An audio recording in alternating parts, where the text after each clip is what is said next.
Do you wake up Sunday morning suffering in your jocks from a big night on the tins and you're craving a good steak? And you want a steak that's big and juicy and not burnt to buggery like Uncle Davo's barbecue last weekend? So you've heard about the reverse searing cooking method and thought it was some sort of freaky sex game? Yeah, I fucking knew you did, you dirty dog. Yeah, you fucking dog. So reverse searing is a great way to cook a steak on a Weber. It's actually a lot easier than you think. So I'm going to show you how the big boys do it. Fucking what's that? Fucking thing. So crack open a cold one and join me on the next episode of LT, all up in your grill. Reverse seared, drop it like it's reverse seared, drop it like it's hot, tomahawk steak. Part 1 of 3. Yeah, but yeah, I'm kind of thinking part 1 of 3. It might not be 3. We'll just keep that number and then just go from there. That's what I'm thinking anyway.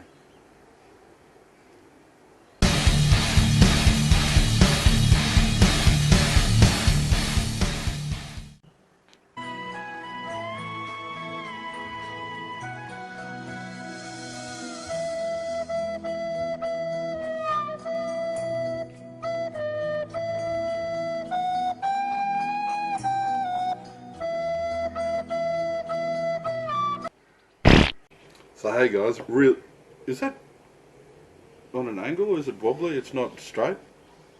So or is that just my head? So hey legends, welcome back to another episode. Thanks heaps for following me. Oh fuck, that sounded dumb. Hey legends, welcome back to another episode. So for this one here, we are doing a tomahawk steak, a ribeye steak on the bone. Have a look at that. That is just straight up Neanderthal meat. Really girthy piece there. That's just on a kilo, this one here. Beautiful tomahawk steak.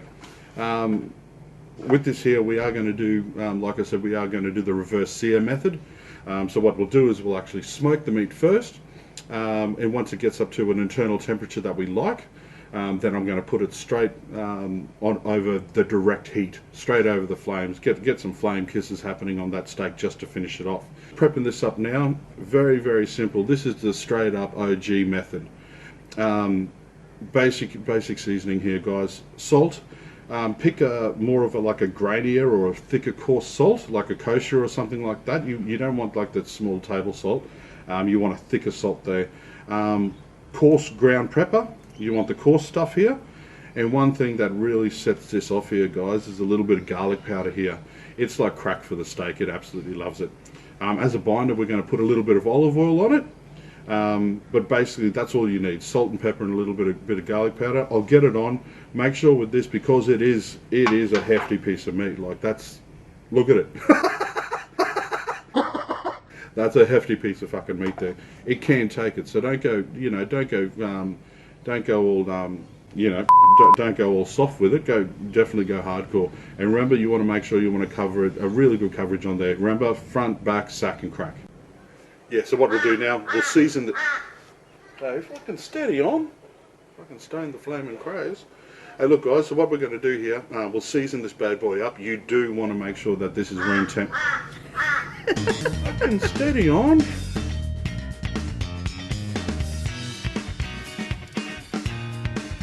So look guys, like I said, don't pussyfoot around with it. Get it right in here. This big bad boy piece of meat here can take it. You can handle it all day, every day, Hyundai. So don't be pussyfooting with it. Get straight in it.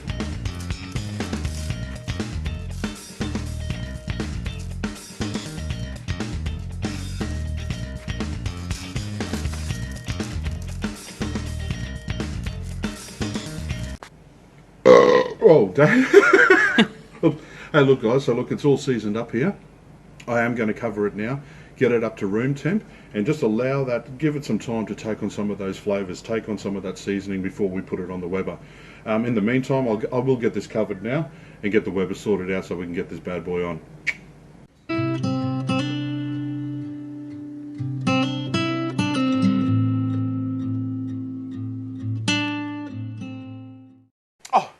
Hey guys, you caught me while I was doing some gardening. Not many people know this about me, but not only am I a legendary barbecuer, Weber guru. But I also like getting and plodding around in the garden. Bit of a gardener. Green thumb. Yeah, not too many people know, but I like getting out in the garden and doing a few things in the yard. But look guys, everyone, because I do so many barbecues, everyone always asks me, what do I do with my briquettes? What I tend to do is, you know the ash in the briquettes that you use? After they're all done and they're ashed over, I like to either put them in my compost heap or actually just spread them out in my garden. It works really, really well in your garden bed, so give it a crack. But this is a little tip. Every now and again, you know, with your bags, you get a leftover briquette.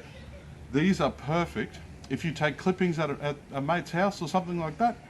What you actually do with this is when you take the clipping, you stick the briquette into the water and it actually keeps that water fresh. It really does. So what all you have to do, just put it in like that and see it actually aerates in there. Can you see the bubbles in there? It aerates it, and because it's charcoal, it removes all the toxins and stuff and actually keeps the water. It actually keeps the water fresh. So look, all you need to do with this is just get a clipping like this, and just put them in. That's it. That's actually a weed. It's not a weed. I'm quite familiar with the plants and stuff around the yard.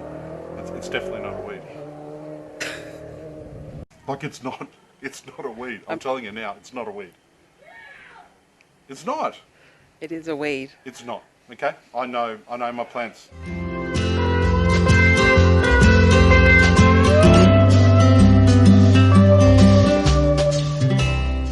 Hey guys, look, I'll show you something fancy here. Normally I'm a little bit of a, you know, kind of rough around the edges sort of bloke, but sometimes I like getting a bit fancy. You know when you see have you ever seen those barbecue shows where someone's cooking on the Weber there and they get their briquettes out and they put this fancy little thing at the end and then they just pull the string out, all like gangster and stuff, and they look really cool, and then they just kind of pull it off. I'll show you how to do it so you can impress your friends at your next barbecue. So look, heat beads, it's my go-to for a lot of things that I do. All my barbecuing, my main go-to is normal heat beads. These here, all day, every day, Hyundai, like I said before. Great briquettes, all-rounder, really good. Definitely try them out if you don't try them. But yeah, look, with this here, just do the fancy thing. Normally there's a little loop around here. What I do is that a police chopper? In the hood, in the ghetto. And yeah, so what you want to do there, guys, is you just want to, there is a loop tied around. It's like a little sort of slip knot. All you got to do is undo that, and this little one right here. Sorry about this, guys. I should have prepared this earlier. Getting a bit slow in my old age. So look, I'll just undo that there like that. And now, actually, hold on. This little one here, right there. And now, you don't want to grab this one here. You want to grab this one. This is the one, and this is how, my friends, you can impress your friends at your next barbecue. Have a look. All you have to do with this is pull, just like this. Actually, hold on. Sorry about that. Bit of a false alarm. It's this one here needs to come out. Look, just get that there. Just get that there. Okay. So it's this one. All you have to do is pull.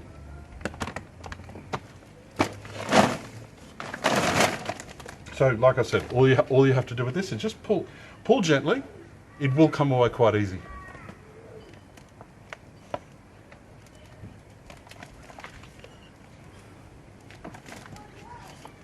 Maybe it's this. Maybe it's this other one.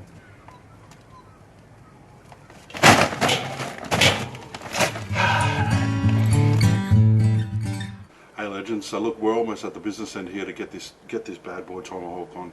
I've just been sitting here admiring it. It's such a beautiful piece of steak. It is.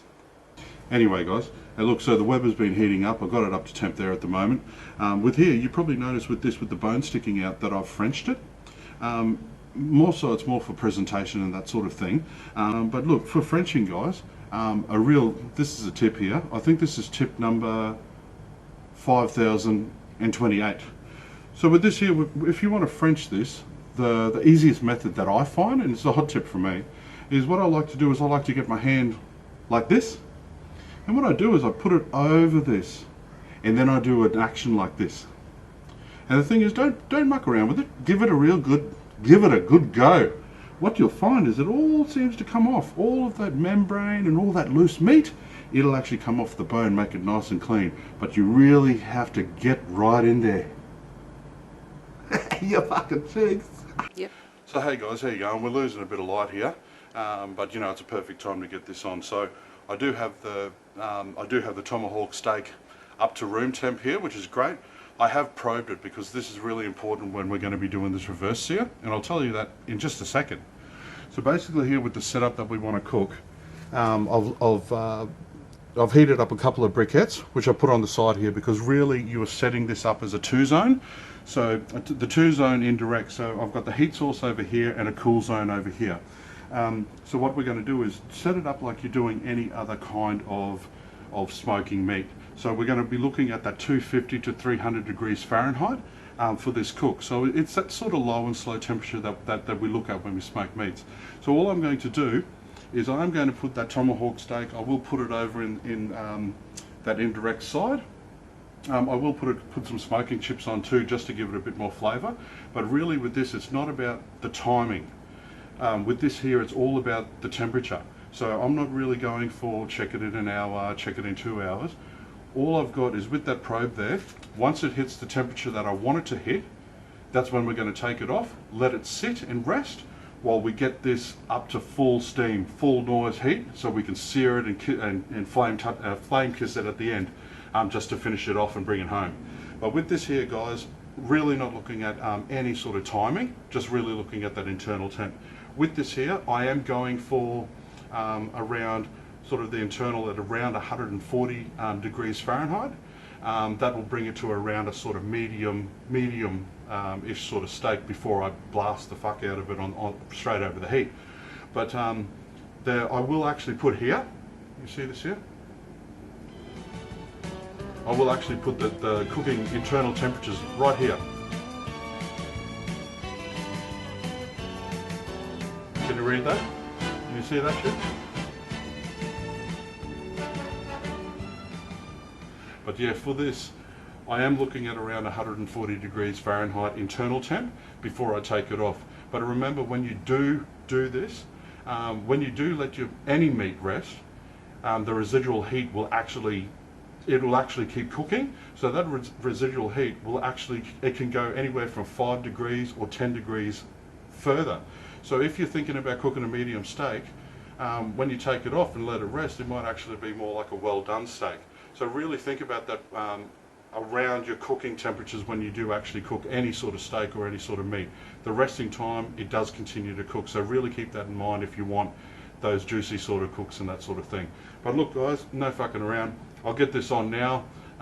We'll see how we go. When it hits the internal temp that we want, I'll take him off and then get you around for the next sort of setup before we blast it. Cheers.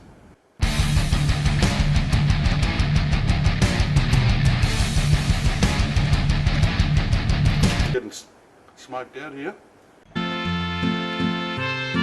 Hey legends, welcome back. Look, it has come up to the temperature that I wanted, so that 140 Fahrenheit internal temp. I'm going to take a look at it now. I need to get it off, let it rest for a little while we get those briquettes back full steam, full noise, so we can give it a real blast home. But look, we'll just take a quick look at it, guys. Oh my goodness. Have a look at that. Oh, that is absolutely gorgeous. I did do a bit of a sneaky, guys. In here, I do have a butter. I have a butter, garlic, rosemary and thyme little get up there, little concoction that I'm actually going to baste the steak when we blast it. It'll just take it, dead set, it'll take it to the next level. A lot of fucking around for a steak, but at the end of the day, like my old man used to say, you can't rush the big jobs. So we're going to get this off right now, get this up to full noise, and then we'll blast it at the end.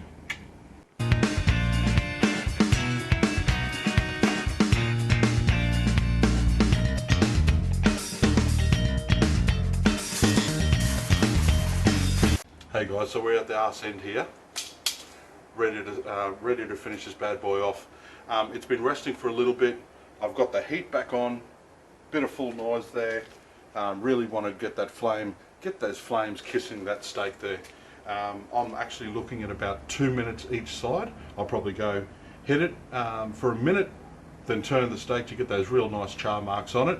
Do it for the other side, and then we might render some of that fat along the outside. We might stand it up just to finish him off there, and we should be good to go. With this, guys, it will flare up. You want those char marks on there because it'll finish it off splendidly. But yeah, guys, let's get into this.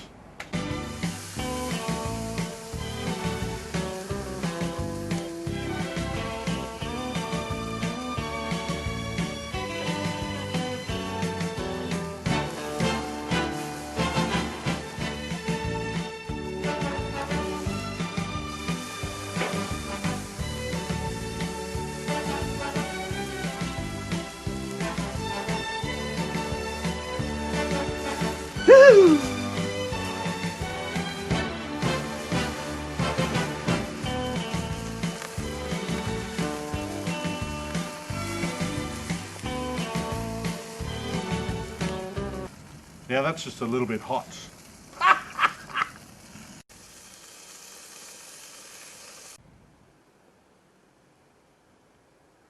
Hey legends, how you going? So we're at the end here. Have a look at it. Just take a look at that. Just come on in and take a look at that. It's absolutely beautiful. Absolutely stoked with it. Look, I'm going to cut, take the bone out, give it a carve up, see how we've done.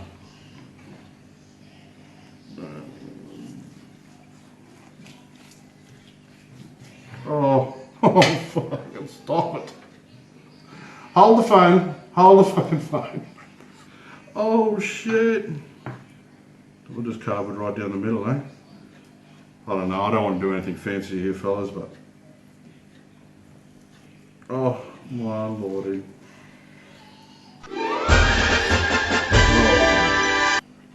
So I have gone for a more of a medium well, guys, with this, because it obviously cook it the way that you like it there, but yeah, look at that.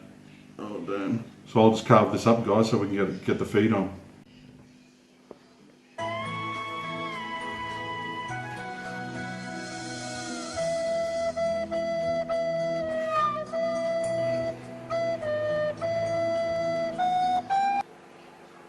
So look, guys, before we wrap up this video, look, I've got to have a taste of this, guys. Hey, look, maybe I'll take this little piece here.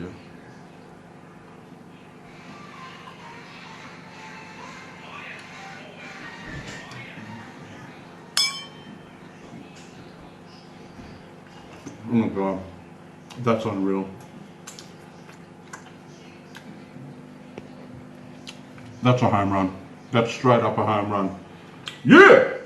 Hey look, guys, so that's all she wrote. That's my straight up reverse seared tomahawk steak. Tastes absolutely delicious, dead set. A lot of people kind of shy away from cooking these. Definitely, if you can, give it a go. It's a lot easier than you think, and it comes out absolutely brilliant. I will put out, depending on how you like your meat or how you like your steak, I will put.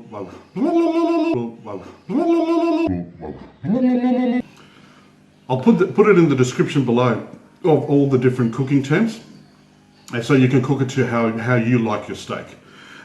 This one here is medium, which is absolutely spot on, but I will put those links below. Guys, thanks heaps for everyone following me. Thanks heaps for the good comments, all of that sort of stuff. I really appreciate it, guys. I really do. If you like what I'm doing, please hit the like button and subscribe, and keep those good comments coming. If there is anything that you want me to cook, please send me a message and I'll give it a crack for you. Show you how the big boys do it. So yeah, look after yourself in these hard times. Be good to one another. Don't be a dickhead. Keep your hands clean. And until next time, I'll see you when your bum cracks. So good. So good.